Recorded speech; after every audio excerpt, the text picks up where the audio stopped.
Ce jeudi 19 janvier, Bruno Solo et Yvan Le Bolloc étaient les invités d'Anne-Elisabeth Lemoine dans C'est à vous.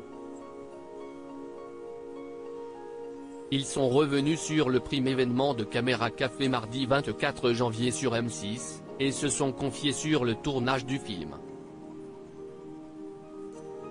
En seulement 3 années de diffusion, Caméra Café a réussi à s'imposer comme une série culte. Entre 2001 et 2004, la série qui ne compte pas moins de 570 épisodes de 3 minutes, a séduit des millions de téléspectateurs sur M6. La sitcom racontait le quotidien d'une entreprise de province et de ses employés, qui se retrouvaient, très, voire trop, souvent à la machine à café. Ce programme phare des années 2000 était notamment porté par le duo Bruno Solo et Yvan Le Bolloc, co-créateur avec Alain Capoff. Cependant, Caméra Café s'est arrêté en 2004, donnant ensuite lieu à un film et un spin-off, Caméra Café 2, La boîte d'en dessous, qui a été annulé rapidement faute d'audience.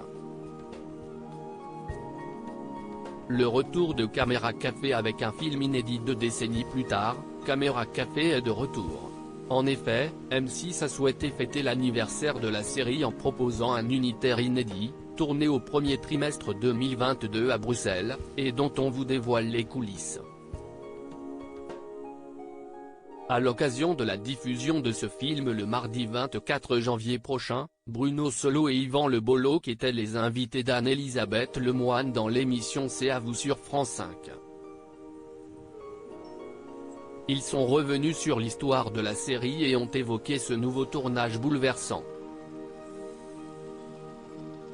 Retrouver les décors de Caméra Café si longtemps après, c'était aussi vertigineux qu'émouvant ? Leur a demandé la présentatrice. C'était chouette, a tout de suite répondu Yvan Le Bolloc. Son acolyte a ensuite continué, on a eu le temps de se préparer, mais c'est vrai, que c'était assez bouleversant quand on a vu arriver l'équipe en Belgique.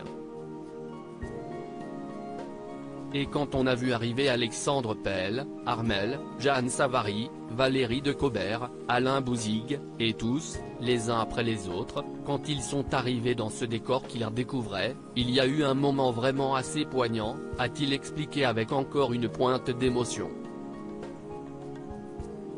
Ils avaient les larmes aux yeux. Bruno Solo s'est ensuite rappelé l'émotion de ses camarades de jeu après le tournage du premier sketch du film. D'ailleurs, quand on a tourné le premier sketch, je crois que c'était avec Alexandre Pell et Armel, ils avaient les larmes aux yeux, ils avaient du mal à s'en remettre, a-t-il confié sur le plateau.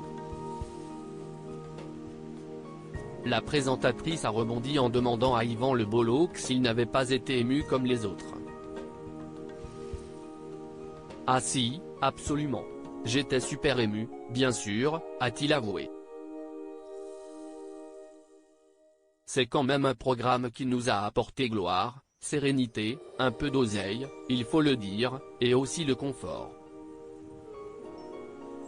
Oui, cette liberté éditoriale, c'est-à-dire, qu'on a eu du début jusqu'à la fin de cette aventure, la sensation d'être libre, comme celle qu'on avait aux plus belles heures de Canal+.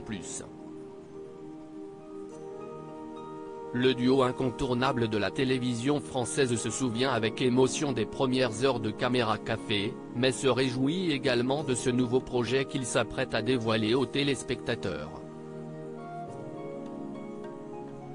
À lire aussi Caméra Café, ou voir en streaming le prime des 20 ans avant sa diffusion sur M6.